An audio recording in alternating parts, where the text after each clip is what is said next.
ladies and gentlemen. Sela, can we please have you here? Give it up, ladies and gentlemen. What a woman. Yeah, I like that.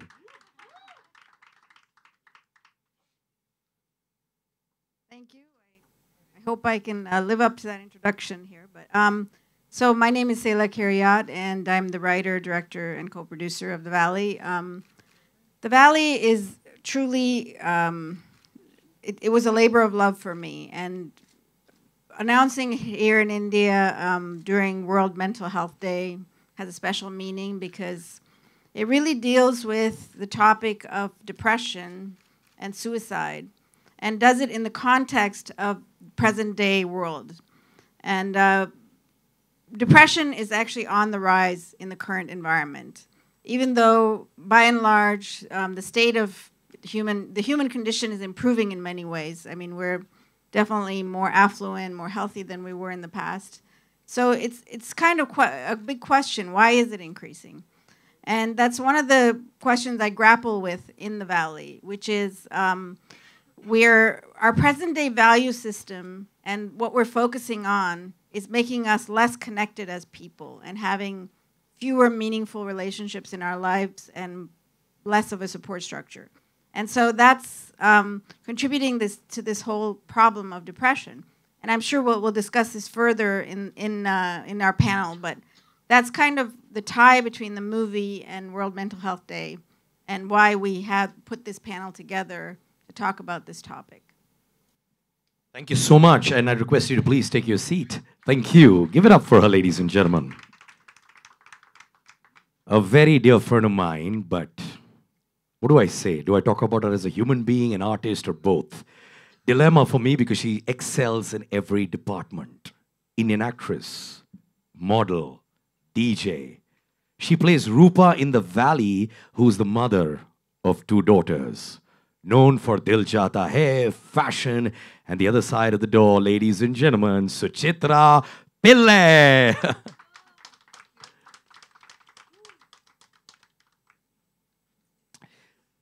Well, I just met her down for the first time, but I didn't tell her this. I'm going to say it on the mic. My first crush.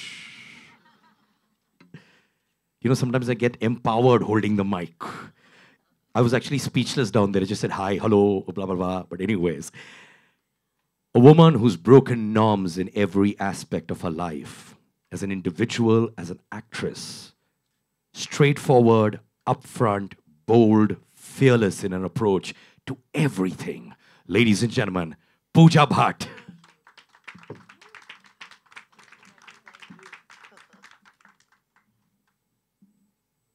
The next woman of substance exhibits an outstanding experience of 27 years in the field of counseling, psychological assessment, psychoeducative interventions for children, adolescents, and young adults.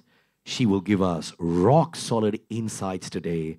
Anureet Sethi. Ma'am, can we have you on board, please? Thank you. Listen, for all the ladies, please, round of applause, ladies and gentlemen. What a day to be together. Sela, you know, we have heard of the awards. We've heard about people giving you critical acclaim. But when I was chatting with you yesterday, today, there's a deeper meaning to your film. It's not just about the film, right? Was it something which you derived from your own life to say, I'm going to make a film on a teenager who's committing suicide because of depression? Was it your own analogy, or was it because you saw someone close to you? How did it start? So the topic of mental health issues has affected my family, both my extended family as well as my nuclear family. So, I mean, not the family I grew up in, to be clear. So it's something I've always cared about. Living where I live in Silicon Valley in California, I've witnessed a lot of like the pressures that are put on young people and the kind of struggles that they face in trying to meet expectations and live up to the pressures that they are under. And so that was a big inspiration. There was there's a whole slew of suicides in Silicon Valley a cluster of 14 in 1 year. And that was, shocking to everybody. And right before I started writing the script, there was a girl who jumped off the overpass of one of the highways. And I knew her, actually. I mean, I didn't know her very well, but she was someone who was an acquaintance. So it was really, it was really shocking for most people what happened there. And so that really, inspired me to start writing the story. Suchi, you are playing Rupa, the mother of Maya, who commits suicide because of depression. Yes. You are a mother in real life. You've got a 10-year-old daughter. When you were working on a subject like this, were you picking up bits and bits from your own life and adding it to Rupa? Well, I was just hoping that something like that would not happen in my life and in my daughter's life, frankly speaking. Yes, my daughter is 10 years old, and I do see, the pressure that causes kids to go through, depression or, isolation, etc. I see it in our everyday life as well. I mean, she's in the 5th standard, but this need to perform, Mama, I need to get good marks, I want you to be proud of me. And I said, where does all of this come from? I'm happy even if if you don't get good marks, it's all right, but they feel the pressure from such a young age. So when this script came up and everything, of course, it did touch a chord. I've luckily not had depression, but my grandmother, my mother's side of the family has suffered through it, and I've seen it from a young age onwards, what it does to people. So I knew about it, per se. But when the film came up, I have to say, I was, the only thing I was hoping and praying is that it would never happen to my daughter. So it really helped me as far as waking up and smelling the coffee and seeing, because we all are in nuclear families. I'm part of a nuclear family as well. And to know what not to do, to prevent it from actually happening in my family. Pooja, you've had quite a journey in your life. You've been vocal about every aspect of your journey as well, which I really admire. Have you ever gone through, like Suchi was just saying now about performance pressure? I have to excel in my films. I've got to excel in every department, which at one point of time made you wake up and say, I'm not happy with life because of performance pressure. Have you gone through that? I've gone through more than performance pressure. First of all, I'm sorry I'm sounding overtly husky today, but I just am recovering from swine flu. You're sounding more bassier than I am. Well, maybe I am more bass than you are, darling. But anyway, that's not the point here. The thing is that I think that when I first became a director with a film called Paap, my father, I remember, wrote me a letter on the day of the release, and he said to me, he said, well, Pooja, while, this day for you might be the most monumental day, you're releasing a film as a director, and for me as a father, I kind of oscillate between the dread of you failing and the hope of you succeeding. For the world, this is just another day. And there are more people out there in Bollywood who would want to see you fail than want to see you succeed. And if you're surprised by that, then which world have you been living in? This is Planet Bollywood, darling. And there is no gratitude in this business. So there's an illusion in people's heads out there that filmmaking, acting, the arts is a place which is kind of full of highs and, events like this where we sit in air-conditioned rooms and we're kind of looking pretty. It's a journey that is just laced with humiliation, frustration, self-doubt. You have to constantly tell yourself that you're worthy because everybody around you is making you feel unworthy. I mean, when we were acting back in the day, when we were modeling Suchi, me and Suchi go back a really long way, we didn't have the pressure of social media. But we still felt so pressurized by society to be the women that we were. And we were born to mothers and fathers who allowed us to be us. But not everyone has that privilege. And I'm just so glad to be here on this day, sitting with these women to kind of make a film that deals with depression, to deals with things that people don't want to talk about, is such a brave act. And I applaud you for that. Because, it takes a lot to put your money where your mouth is and your belief. And, people say, but, you guys don't make relevant films. I'm like, do you really want to watch our relevant films? And somehow it's left to us filmmakers and to us artists to maybe really steer the world towards, like what you said earlier, we've lost our moral compass. we don't share enough anymore. We might be having dinner in the same house on the same table, but we don't know what's passing through the other person's head. So pressure is there. Pressure is there on you from the time you're born into the world. That's if you make it into the world as a woman, either you're kind of, your life is just annihilated before you kind of even make it out, because I mean, they prefer a male heir. And then society is trying to kill your spirit. And then you enter a business where you're dissected constantly for how you sound, how you don't sound, the standards of the world. And we buy into it and we fall for it. And this obsession with showing this together face, this happy face, you know, I'm okay, I'm okay. I'm not okay. It's such a relief to hear people say that, I'm not okay. You know, we don't ask for help and we don't hear each other's silences enough. Which is why they say to know each other intimately is to know each other's tragedy. You know, if I don't know your tragedy, I don't know you. That when I share with you what your fears are, is when I know you, and we live in a world where we're comfortable sharing bodies. You know, we're comfortable sharing drugs, but we don't share each other's fears with each other. We don't share vulnerabilities. And for us in the artistic world, it's a dichotomy, because if we lose our vulnerability, and if we lose the accessibility we have to our emotions, then we stop being artists of the kind the world wants to applaud. But at the same time, you've got to go out into the world and be in control and show your together face and not be sensitive and not feel anything. So we're constantly being forced to lead this kind of schizophrenic existence. To find that balance, I think, is tough. But I think the fact that we're here and we're talking about this is the greatest kind of step forward, because you can only confront something when you can acknowledge it. I confronted that I had an alcohol problem by acknowledging I had an alcohol problem. I was deeply depressed. And I thought that the balm that I was using, that was alcohol, was actually kind of going to take that kind of pain away. It made it worse. And until that time, I could actually recognize that about me. I couldn't step away from that. So we all have our ways. Some people deal with depression with workaholic, you know, with work. And as long as you're a workaholic and you're making money for somebody, they don't care about you. But we are all addicts in a way. For some people it's work, for some people it's sex, for some people it's drugs, for some people it's money, for some people it's power, for some people it's fame. So we live in a high-stress world. We have tremendous pressure. We feel increasingly more and more alone. We are on Facebook with each other, Twitter with each other, liking each other's posts. Where do we reach out to each other? It's a virtual world. I mean, my friend Subhash, our old friend Subhash K. Jha, we used to keep telling him, yeah, you have a virtual relationship with people. You're not sitting in front of people na, and touching and smelling them. Where are we touching and feeling each other? My father supposedly left home when I was a little girl.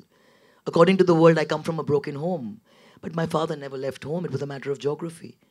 So you can be in the same household with a supposed functional family, but that family can be the most dysfunctional family. And the supposed dysfunctional family can be the most functional family. It's about being there for each other, hearing each other. जो हम छुपाते हैं ना मेरे दोस्त, वो हम होते हैं. We are what we hide. And how many of us are really saying what we feel? How many of us are really having a real conversation? So which is why I brought along a little letter, and if the time permits, I would like Suchi to read it. My younger sister, Shaheen, suffers from depression. She realized that when she was 13 years old. And, you know, we confuse sadness for depression, melancholy for depression.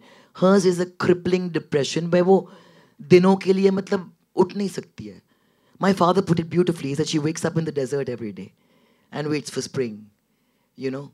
So when you wake up in that wasteland emotionally, and it's very easy for people to say, you know, when Jia Khan committed suicide, I remember Alia and Shaheen and my father lived right opposite them. And Alia came back, she was mortified. She said, what's going on? And we're like, you know, this young girl has killed herself. We were all very upset. We knew Jia. And we and Shaheen were talking about suicide. And she said, have you ever contemplated suicide? So I said, of course I've contemplated suicide. I think every wise or sensitive person at some point has thought that, what if I just kill myself? What if I do? And Shaheen said, yeah, even I have. Alia was mortified. Alia was like, what's going on? Both my sisters have contemplated suicide. What kind of house am I living in? You know what I mean? But the point is that if you can say these things, you generally don't go and pull the plug. It's when you can't talk. It's like, why is Alcoholics Anonymous popular? Because most people don't have anyone to talk to. So the stigma of depression, the stigma of mental health, the stigma of alcoholism has to go.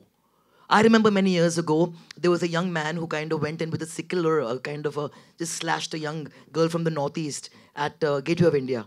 Ironically, it was my wedding anniversary, and me and Munna were going to Sri Lanka, where the foreign minister was shot. So there was curfew. So everyone's like, Sri Lanka mat jao yaar, bahut dangerous hai. I land in Sri Lanka and I hear about an incident in Gateway of India in broad daylight. Someone's gone and hacked a girl to death. Why? Because he was suffering from depression. And हम बहुत आसानी से एक दूसरे को पागल बोल देते हैं. Like even when my father made a movie called Arth, there was a scene where Smita Patil's mother and a doctor approached Shabana Azmi. And there was a very senior actor, Om Shivpuri, who had come at that point. And my father said, you're supposed to say in dialogue that she's suffering from paranoia, schizophrenic paranoia. So he said, ये क्या बुलवा रहा है यार, बोल दो ना पागल है. So my father said, नहीं, पागल नहीं. This is paranoid schizophrenia. There's a difference. So you see, we kind of tend to sweep things into one bracket, and to simplify it, and then I will not speak anymore, we just need to share more, talk more, reach out and hold each other's hand more. We live in a time where we don't have a problem, like I say, we share bodies, we don't form connections, we're frightened of bearing our soul. You can deal with my naked body, you can't deal with my bare soul. That's the problem with the world. And I don't want part of that world. And if I'm supposed to be called mad, I would rather be mad with my truth, as Nietzsche said, than be sane with your lies.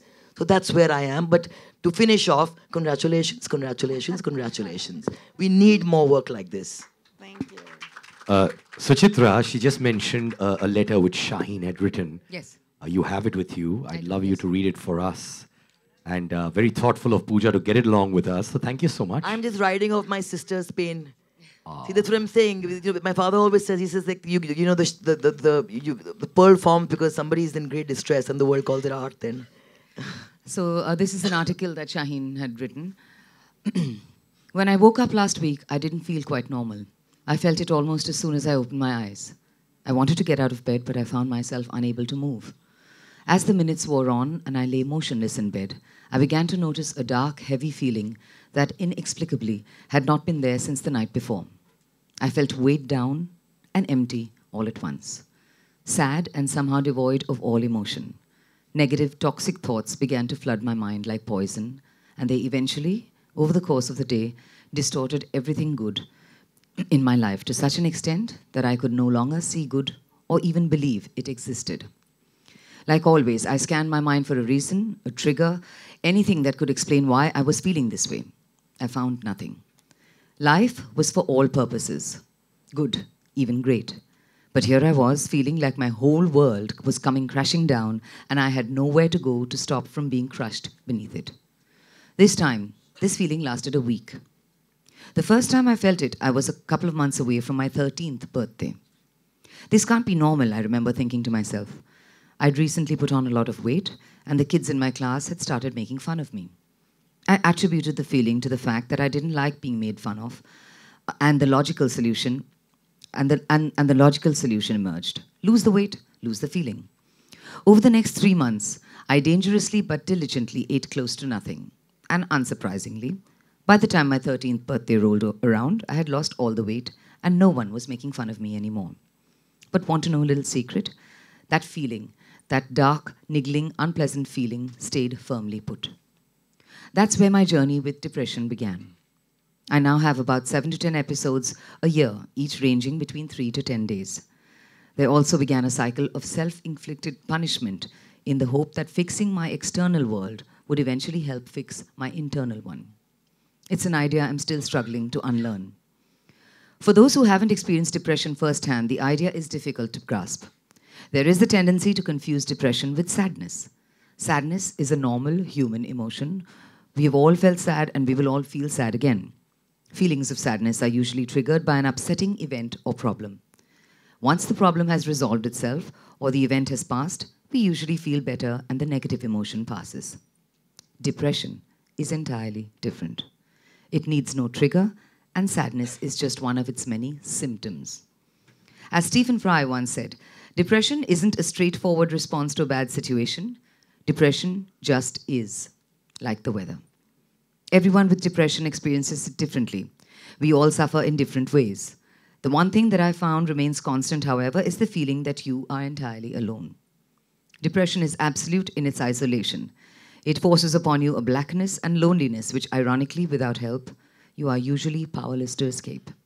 For me, it has brought with it a whole host of issues. Along with bouts of crippling sadness, I also live with insomnia, anxiety, and occasional panic attacks. My insomnia kicked in when I was 16 years old, and no matter how hard I tried or how tired I was, I could never sleep. To this day, going 36 hours without even a wink of sleep is sometimes routine for me. As my symptoms persisted and I took to rarely leaving my bedroom, my family began to notice that something was very wrong. They realized that when I didn't move, it wasn't because I was being a sullen, lazy teenager. It was because I couldn't move. Coming to this understanding was hardest on my mother, who had to watch me lock myself away for years without knowing why. While being depressed is difficult, loving someone who is depressed isn't easy either. It calls for immense patience, kindness, and understanding. As soon as the penny dropped and my mother realized what was going on, she found me a therapist and ensured I learned how to help myself. We should all be so lucky. Last week, while in the throes of a depressive episode, I decided to post about it on Instagram. It wasn't an announcement or a confession, because I've never hidden this facet of my personality, but I recognized that talking about it was a responsibility I had to myself. We spend hours showcasing frivolous, often inaccurate details of our lives, but somehow never talk about the things that matter, who we are and how we feel. When you deny your own personal depression, you deny everyone's depression. You deny the very existence of depression, and you perpetuate the belief that it's something that needs concealing. You perpetuate the shame and suffering of so many that live with it. As a teenager, I believed something was wrong with me. I was ashamed of my inability to be joyful and positive while others could. Life had afforded me endless opportunity and luxury, and I felt like I was being ungrateful by being sad. I, like countless others, bought into the myth that being depressed was a luxury. Today, I feel ashamed of ever being ashamed. It took me years to learn that the way I felt stood independent of my circumstances. I couldn't help the way I was feeling, and I still can't. The only thing I can do is cultivate an awareness of my condition in myself and those around me, and use the tools available to me to help keep me balanced. I no longer believe that there's something wrong with me. All our lives, we confine and box ourselves into other people's definitions of normal. We all have our own personal normal, and what is normal for me might not be normal for someone else. The truth of my life just happens to be that my normal takes a little bit more work, care, and the occasional sedative. Amazing. Thank you for sharing that, Pooja. Thank you. Yeah, thank you, Pooja. Thank you so much. I just felt that it's somebody who's in that fire, you know. So it was something that was worth sharing. Yeah, I think that was beautifully written, and a lot of what you say. When I was writing the script, I did a lot of research on depression, just because I wanted to be very realistic. Right. And this could be a letter Maya would write, literally. Yeah. I mean, the character it encompasses all the feelings the character is feeling, and the dysfunction of the family, the expectations, the pressures on her. I think what you were talking about when you're as a star, you know, how visible and public your struggles are. I think a lot of people, even the common average person, has the same struggles. I think yours are just more amplified. So it's amplified. I mean, and for example, I mean, to me, Pooja, mic, please. to me, it never bothered me whether I never took myself seriously on the basis of a film being a hit. So I didn't take myself unseriously when my film was a flop. I mean, how I looked didn't matter. I discovered through the world that apparently I was an attractive woman. I didn't feel that attractive growing up. But what amazes me is at the age of 45, I sometimes bump into people in an elevator who've seen Dil Hai Ke Mantani when I was 19 and they were 19. And they meet me and obviously seeing me triggers of some kind of adolescent kind of feeling that they've had when they've held their girlfriend or boyfriend's hand in that theater for the first time. And then they look at me and they're like, आप तो बहुत बदल गए. तो मैं बोलती हूँ कि आप भी बदले होंगे अगर आप ही उस उम्र के थे. हाँ, हम तो बदले मगर आप कैसे बदले? So I'm like, that was your fantasy. This is life. Deal with it. You know what I mean? So anybody who was probably took themselves very seriously on the basis of how they looked only, would have probably been a basket case. But when people ask me, I mean, for example, I celebrate each stretch mark or each line that appears in my face, but that's life imprinting its kind of mark on me. But that's the way I think, and I'm not against anybody who decides to go for surgery. But I'm just saying is that this is what you're dealing with constantly. So you need to know who you are if you want to be. That's why they say showbiz is not for sissies to begin with. Anurit, and I'm sure our panelists agree and friends from the media as well agree, we hear a lot of cases of depression nowadays. Was it always existent? Or is it because of social media or so much of hype around that we get to hear about it more? Is there genuinely an onslaught of a lot of depression happening around us? Yeah, Siddharth. Depression is definitely on a rise. There are many, many factors responsible for it, really. Of course, like my panelists have rightly said, even Pooja did make a mention, we all are becoming more and more lonely as time is going by. We are very, very sure that we want to be on Facebook, on Instagram, we want to make posts, but we are losing a connect. Our interpersonal connections are becoming poorer. Our support systems are reducing. We lived earlier in joint families. I'm not saying that joint families were very ideal. There were a lot of conflicts even at that time. However, in a larger setup, you could find somebody whom you could connect with, who could sort out certain problems which were daily problems and which now may become bigger ones because you can't share it with anybody. In the nuclear setup, parents are all very busy. They all are working. They are not at home. Children are being taken care of by caretakers. The media world is taking us into a lonely world where we rather be on our screen than be with others. If given a preference, what do you want to do? You're tired after work. If given a chance to go out, you'd say, I'd rather sit back home and watch something on the TV or be on my laptop. So what happens in that? A disconnect is happening. So emotions are something that we all have, feelings. We're born with feelings, like the girls are saying over here. We start feeling from the day we are born. Do we even recognize our feelings? It is very, very important that we recognize that we have a problem coming up. We are not feeling our normal self.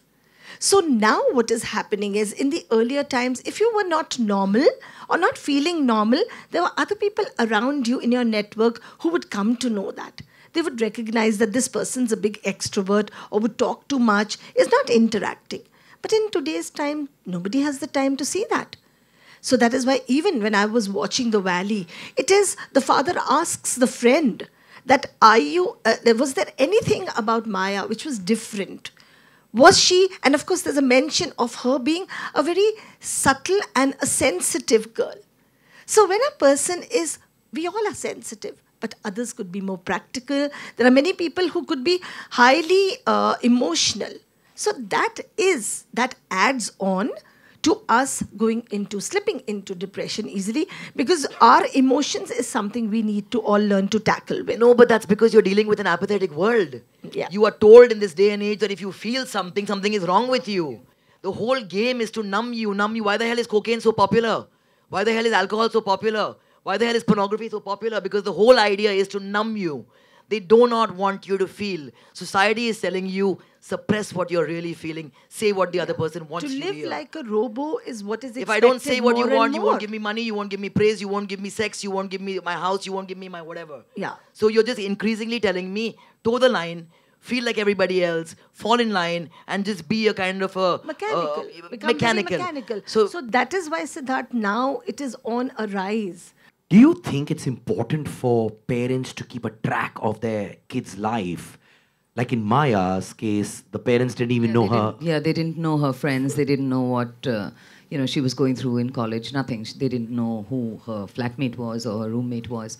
Nothing. It is very important, I think, as a mom. I make it a point to definitely find out.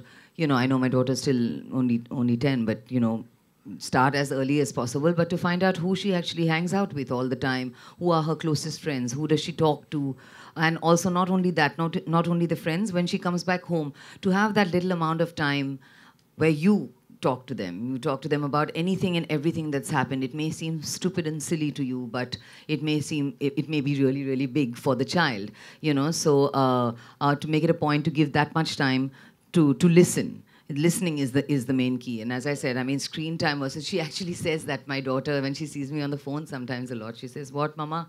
Screen time better than FaceTime, people time."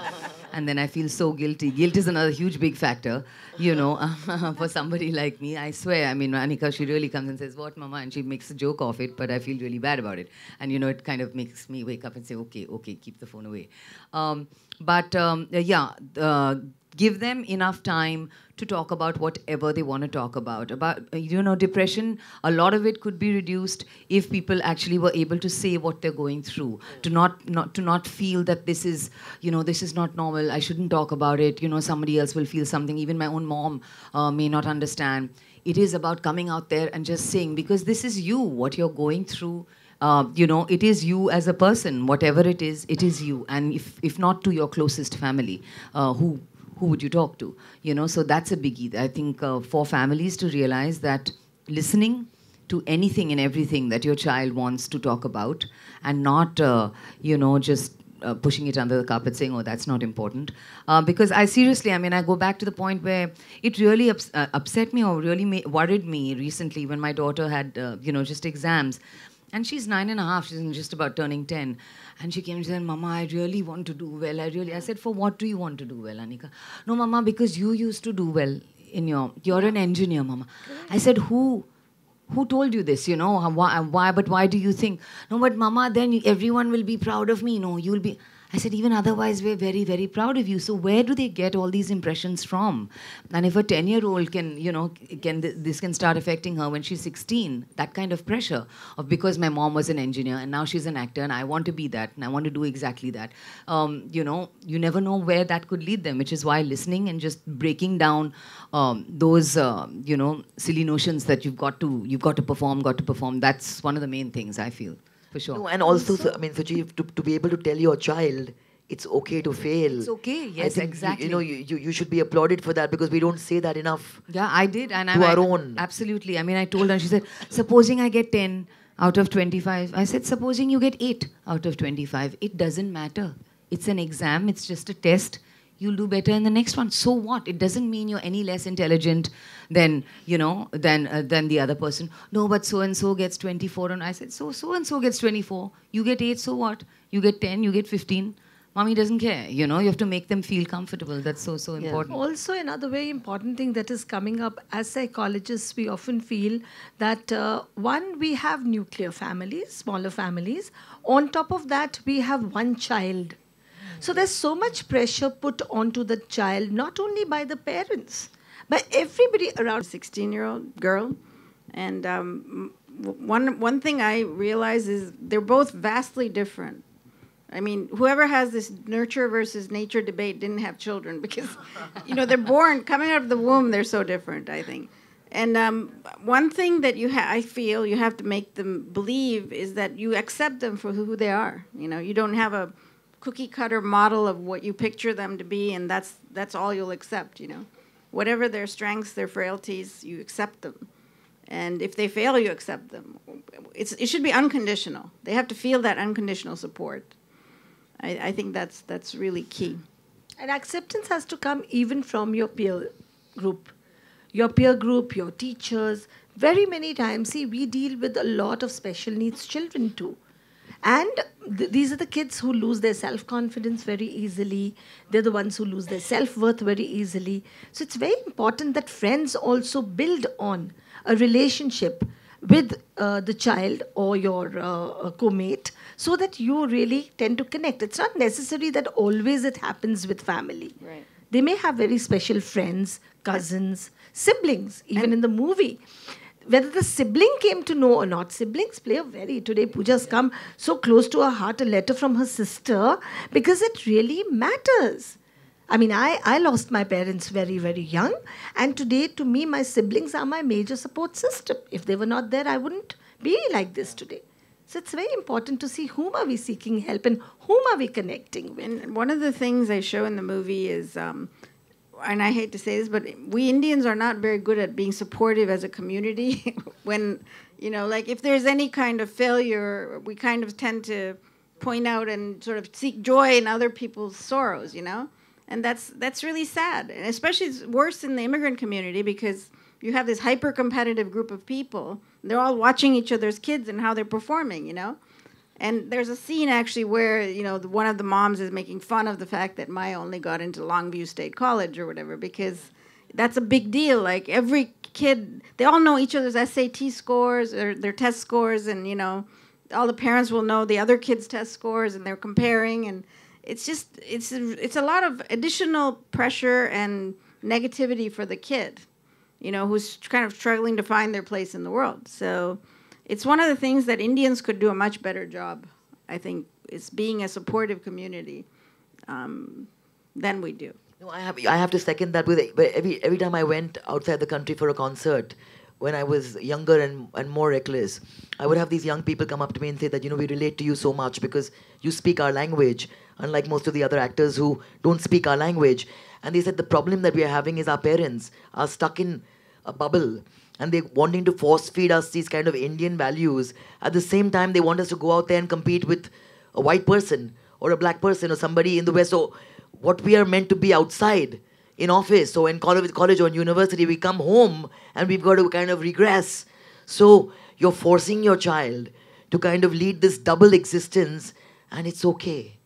So I think that there's too much that we brush under the carpet as society, whether it's depression, whether it's sexual abuse, whether it's addiction, whether it's female infanticide. And as a society, we need to kind of wake up and talk about it more, because if not, this whole thing is going to crumble like a pack of cards, because I think Indian spirituality is seeming as bogus in this day and age as most other things. I'm sorry to say, I was in Russia recently, and I experienced more spirituality in a strip bar in Russia than I would in most places of worship in this country. And there's something more dignified about a woman who sits up there and decides to sell her body out of choice, as opposed to the kind of hypocrisy that we lead on a daily mass-based level. So I think it's really about us having a really good look at ourselves as society and telling each other that somewhere we failed ourselves and each other, because we've lost that bond. We've lost that human connect.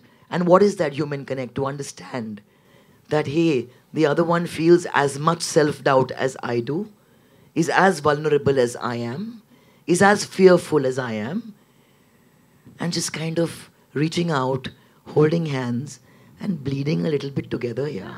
And understanding the normalcy to go through fears.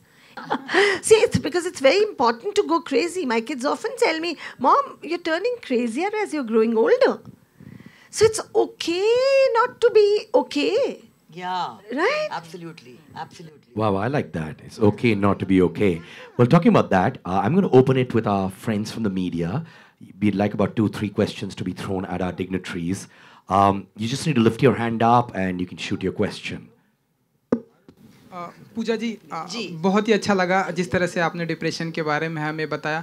2 सवाल है मेरा आपसे। पहला ये कि हम देखते हैं कि हमारी फिल्म इंडस्ट्री में इस तरह के टॉपिक पर फिल्में बहुत ही कम बनती है, तो हमने देखा कि बहुत ही ध्यान से आप ट्रेलर देख रही थी। पहला ये कि ट्रेलर आपको कैसा लगा, और दूसरा ये कि ये मामी फिल्म फेस्टिवल के जरिए ये फिल्म दिखाई जाने वाली, तो क्या आप देखना चाहेंगे और आप चाहेंगे कि इस तरह की फिल्में हमारे फिल्म इंडस्ट्री में और भी बने, जिससे कि इस तरह से जैसे कि आपने जिया खान का एग्जांपल लिया कि इस तरह से। एक तो मैं ये कहूँगी कि आई थिंक कि ये बहुत ही एक ब्रेव शख्स है जो यहाँ पे बैठी है, बिकॉज इट्स नॉट, आज के दौर में फिल्म बनाना ही इतना मुश्किल काम है कि you have to be a masochist to want to do that and then to go out there. अभी हम ऐसी बातें कर रहे थे कि एक तो फिल्म बनाते हैं, उसके बाद में जाके आपको इम्प्रेस करना पड़ता है, आप लोगों को बोलना पड़ता है कि हमारी बातें जो है ज़रा प्लीज़ ऑडियंस तक पहुँचा दे ज़रा शिद्दत से, ताकि कोई आके एक टिकट खरीद ले। तो वो जो है ना ज़्यादा मुश्किल होता है फिल्म बनाने से। But that's why in this day and age अभी हमारे फोकस कॉमर्स पे इतनी है। To make a film like this, put your money behind it, to put your money where your mouth is, I must say it's not easy. And I think तब कभी-कभी कोई पागल औरतें ऐसी काम करते हैं that you need to be slightly crazy and a woman to be able to do this. But I think we need more of this. जैसे for example, I mean, मैं एक एग्जांपल दे रही थी अर्थ के बारे में, बोल रही थी एक सीन, जैसे स्मिता पात्र का जो कैरेक्टर था, अभी वो परवीन भाभी के रियल लाइफ एक क्राइसिस पे बेस्ड था. सो इनफैक्ट जस्ट टुडे, आज वर्ल्ड मेंटल हेल्थ डे पे किसी ने एक छोटा सा एक प्रोमो बनाया था इन्वॉल्विंग भट्ट साहब, एंड उसमें परवीन भाभी का उन्होंने एग्जाम्पल यूज़ किया है. तो भट्ट साहब ने मुझे मैसेज किया एंड सेड कि can you imagine, we never thought at one time that what is supposedly the tragedy of our life will be used so many years later as an example to get people to understand what the ailment is. तो जैसे रोग मैंने बनाई थी एक film Irfan Khan के साथ में, और that was before Angelina Jolie kind of focused her gaze on him. So India had not woken up to Irfan Khan's sexiness yet. But उसमें वो एक पुलिस ऑफिसर का रोल प्ले कर रहा है, और पहला जो सीन है फिल्म में, it opens with a man who's sitting in front of a psychiatrist, और वो बोल रहा है कि कल तो मैंने सोचा कि मैं अपने आप को मार डालूं, खुदकुशी कर लूं, मगर नहीं की, क्योंकि मुझे लगा कि मेरा जो असिस्टेंट है होली था, तो उसका होली जो है बर्बाद हो जाएगा. तो he is very matter of fact about it.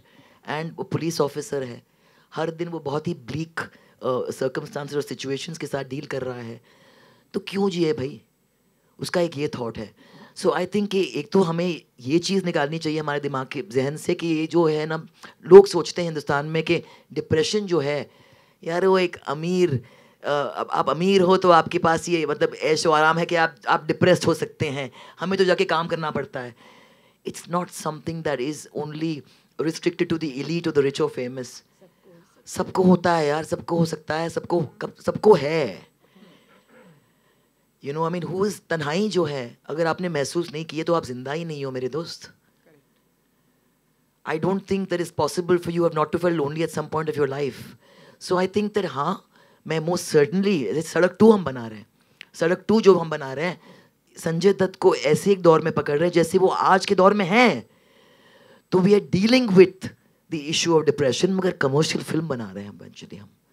तो yes, we have to make our point, but we have choose a canvas. जैसे हम बातें कर रहे थे कि why didn't she make a documentary out of this. But I think जब आप एक मेन स्ट्रीम फॉर्मेट को इस्तेमाल करते हैं, आपकी बात कहीं कभी ज़्यादा आगे पहुँचती है, because you kind of normalize it. So I applaud this, and I'm all for. That's why I'm here. I'm here to support these women. I think that it's a very very brave decision, and I think कि हम सबको, अगर हम जब ये देखते हैं और हमको लगता है कि कोई बात है, तो फिर हमारा फ़र्ज़ बनता है कि हम इस फिल्म के मैसेज को आगे कहीं ना कहीं पहुँचाएं. अगर लगते कि बात नहीं है, मत पहुँचाओ, मगर दिल से करो, वरना मत करो यार. बिकॉज ये फिल्म जो है, जो मैंने देखा, ये दिल से बनी है. That's why we can sit and talk like this. Suchitra ji and Shaila ji, आप लोगों से एक आखिरी सवाल जानना चाहेंगे कि स्क्रीन पे हमने देखा कि इंटरनेशनल लेवल पर फिल्म को बहुत ही सराहा गया, ढेरों सारे अवार्ड भी मिले हैं इस फिल्म को लेकर. तो इंडियन ऑडियंस को लेकर कुछ प्रेशर फील करती है कि इंडिया में ये फिल्म नहीं, ये ज़रूर चले, जहाँ पे भी आप रिलीज़ करो ज़रूर चलेगी, क्योंकि सबको उठ के देखना ही पड़ेगा कि ये आपकी फैमिली में भी हो सकती है. ऐसा नहीं है कि ये फैमिली USA में है, सैन फ्रांसिस्को में है, सिलिकॉन वैली में है, तो वहीं पर होता है. नहीं, स्टैटिस्टिकली आप बोल सकते हैं कि हाँ, 1 out of 9 Americans over the age of 12 are on antidepressants, which is a staggering, but that हम लोग बोलते हैं अमेरिका में. नहीं, यहाँ पे भी होता है, यहाँ पे भी होता है. तो स्टोरी चाहे वहाँ पे सेट किया गया हो, लेकिन 120% लोग रिलेट कर सकेंगे, क्योंकि हमारे बहुत सारे हम सब अभी मॉडर्न फैमिलीज़ में हैं. I know that my peer group, मेरे जनरेशन के जो लोग हैं, अगर ये देखेंगे तो आई नो कि लोगों को थोड़ा झटका मिलने ही वाला है. ऑल्सो अवेयरनेस की बात है. हमारे हिंदुस्तान में अवेयरनेस नहीं है कि जैसे अब्रॉड में ये बोल रहे हैं कि एंटी डिप्रेसेंट्स लोग खाते हैं, उनको पता है कि इफ़ देयर इज़ डिप्रेशन वो चले जाते हैं साइकाइट्रिस्ट या साइकोलॉजिस्ट को मिलने. यहाँ आने के लिए इतना मुश्किल है लोगों को. दैट इज़ वाई अवेयरनेस ये मूवीज़ के थ्रू ही हो रही है. एक फिल्म आती है ऐसी जो साइकोलॉजिकल बेस्ड होती है, इतनी अवेयरनेस हो जाती है कि बहुत सारे parents and youngsters and adults start coming for help. And sorry, what's nice is the way that Sela has made the film. It's not, she's not trying to push the topic down people's throats. It is real. It is real. It's Realistic. you know, that's very realistic. I mean, the festivals that I've been to, and people who have seen it have come up to me saying this really could be happening in our family. It is not, you know, making the world look at it through rose-tinted glasses. It's real, and that's what people need to see. Actually, I had a screening where there were a lot of counselors, educators, teachers, and many of them came after and said, "This is so realistic." And actually, I was a little nervous because you want, that's your goal, but you don't know if you've reached that goal, right? So when I saw the audience, I was really worried. But many of them said, "Oh no, this is so realistic. This is exactly how I've seen so many families like this." So. Last question. Saila, how did you come up for the cast? How you selected the cast? The cast, I have to say, she's brilliant in the movie. That is why we are asking That was you. very, very hard, actually, because I was looking in the U.S. I started in the U.S. I had a casting agent, and many of the male, especially the first person I cast was the lead actor, the male. And many of the males are typecast into these comedic kind of roles up there, the American males of that age group. So I didn't want a comedian, because you can't take him seriously. It's a very, very heavy role. And I wanted somebody who could play that whole range. Like, he has to be this really, confident, competent CEO type, and then he has to be very vulnerable at the other end of the spectrum. So he has to play that whole range, So I looked there, and I didn't like anybody. And then I found Ali actually through IMDb, believe it or not. But I did a search, and I saw him, and then he sent me a tape, and he just blew it away, And then I started looking for the lead actress, and I used Nandini Shrikant, who's a local casting agent here in Mumbai, and she suggested Suchitra, and Suchitra just blew me away. I mean. She gives such a beautiful performance in this movie. It's just it's really worth seeing. Thank Yeah, you. no doubt. She gave me the two most difficult scenes. One was a 6-page scene and one was a 5-page scene. And I had to do that for my audition. And as she says, I nailed it, so I got it. Okay, last question, No, Pooja, Mr. Chetan. Pooja, with time, do you think people from the film industry are coming up with their problems? Like even Miss Deepika Padukone also came up with this her problem. Do you think there has been a change with time? Yes and no. It's. I mean, I come from lineage where we never waited for time to speak our minds. When you're born to Mahesh Bhatt, you speak your mind. It's a genetic flaw. तो हमें तो कभी ये problem हुआ नहीं. In fact, opposite problem था. But I think it's wonderful to have women like Deepika. It's wonderful when my sister Shaheen, who is a sibling of today Alia and daughter of Mahesh Bhatt, sister of Pooja Bhatt, to kind of come out and speak about this. But I do feel that we need to hear people in the public eye who are in mainstream Bollywood speak more about concerns that really, really affect us. I think that we're living in a time where young people especially are so manicured and they're so correct politically. There's never a hair out of place, there's never a quote out of place. And I think that somewhere along the line, when I today at 45, when I go to places and people ask me, why aren't you acting again? I say, why do you want me to act, yeah? You can look at 25 other women who are much younger than me. They're like, no, we related to you. So, like my father said to us, he said, बेटा जब 26 साल के बाद अब आपके गाने बजेंगे ना, तब वो मेलोडी ने कहीं ना कहीं हार्टलैंड में कहीं जाके एक जगह बनाई है. So I think that are we bleeding with our stars enough because they're not bleeding with their audiences enough? You're only presenting your best face to your audiences, to your fans. And your audiences love you more, your fans love you more when you show your human side to them. When Imran spoke about his son's cancer, he kind of somewhere really, really made a place further in his fans' hearts than he had before by just merely entertaining them. Deepika seems more human, more identifiable because she talks about something that a lot of young women out there probably deal with. So I would think that I would like to hear people today who are ruling the roost be a little bit more open about their frailties, because eventually our frailties are our strengths. Suchitra, पर ऐसा नहीं लगता आपको कि जब लोग सामने आते हैं, फिर वो आजकल सोशल नेटवर्किंग ट्रोल्स शुरू हो जाते हैं, ये सब चीज़ें, तो लोग सहम जाते हैं बाहर आने में? Well, that's just it. I mean, you can't live your life thinking about the trolls on social media. That's why I am active, but not totally active. And you really can't live your life dependent on them. Otherwise, you're not living. Exactly. Yeah, you're not. It is up to you to live your life the way you want to. Be true to yourself. If you want to talk about it, great. Just talk about it. Don't be scared about anyone or anything, because who died and made them the judge? Who died and made them God to give opinion that you shouldn't say this, or we can Exactly. और besides कि अगर एक शख्स वहाँ पे बैठ के anonymously सिर्फ मतलब गंदगी और मतलब ये फैला रहा है, तो कितना दुखी इंसान होगा यार वो.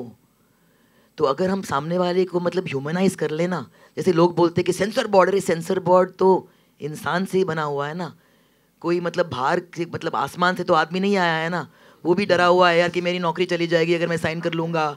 तो सब लोग 3 साल आगे सबको खुद के प्रॉब्लम्स होते हैं. ह्यूमनाइज ईच अदर, अंडरस्टैंड कि वो ट्रोल बेचारा इधर किसी के पेरोल पे होगा, या बहुत ही तकलीफ में होगा, या उसका ग्रामर बहुत बुरा होता है मोस्ट केसेस. तो तब मैं तो आई डोंट इवन रिस्पॉन्ड कि अगर मैं am a grammar Nazi, I am sorry to say this, अगर आपका ग्रामर सही नहीं होगा मैं आपके साथ आर्ग्यू नहीं कर सकती हूँ. So I mean that was meant to be a joke. Young man, don't look so serious. So I'm just saying is that troll की जगह जरा आप अगर जाके बैठे और सोचेंगे कि ट्रोल जो है बेचारा कितने तकलीफ में होगा, एक्चुअली अपनी ज़िंदगी को कितना मतलब छोटा समझ रहा होगा कि सिर्फ वो आपकी ज़िंदगी को फॉलो कर रहा है और सिर्फ नेगेटिविटी फैला रहा है. बड़प्पन चाहिए ना तारीफ करने के लिए, किसी की बुराई करने के लिए मतलब वो तो कोई भी कर सकता है. You need this is, I mean love is an attribute for the courageous, not for the weak. So being able to stand by, step back, praise the other, you need to be a large human being for that. सबके मुंह से तारीफ नहीं निकलती है, दिल से तो बिल्कुल नहीं निकलती है. Okay, last question, Chaitanya, please. Director Shaila. Valley represents a geographical depression between mountains. Did you have that symbolic concept in mind when you titled this? Exactly.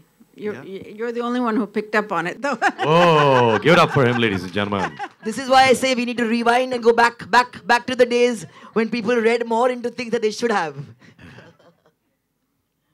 All right. Thank you so much, ladies and gentlemen. Before we sign off, a few of our friends came in a little late, so I'd love to show them the trailer once again, please. Like I said earlier as well, 40... May I ask you a question that's purely commercial? Sure. I want to know how much did it cost you to make this movie and how many days did you shoot it in? Oh boy, that's She shot it in exactly 21 working days. 21 You're kidding me. No. The entire movie was shot in 21 working days. सवाल पूछा कि नहीं? And I'm sorry, but I mean, what kind of budgets for you have you worked with? It's less than $1 million. Let's put it that way. I think. Yeah. Wow. And this is in locations around, so not in like one place, one set. No, locations. We were shocked. Me and Ali were completely shocked. We said, "So what? In 21 days, she's finishing this movie because it's it's an incredible movie." But kudos, really. I'm still tired. Let's put it that way. No, but that's amazing. That's for amazing. A first-time and I think that just proves film. that proved that your inner landscape was so you just knew what that was, which is why you could kind of create it like that. So, and we feel very good making movies for 7.5 crores and in 45-50 days to learn from you. Okay, so we'll have a look at the trailer right now once again. Thank you, everybody. Ladies and gentlemen, Thank you all for 14th being here. October. Thank you so much. You want to tell them something about the premiere? Yes, 14th October at Juhu PVR is the screening. And 15th as well at Juhu PVR will be the premiere of The Valley. On the Mami website, you can find more information as regards tickets, etc., passes and tickets and what have you. So please. All right, ladies and gentlemen, so here goes. Here's the trailer. Subscribe to Movie Talkies and click on the bell icon for latest updates.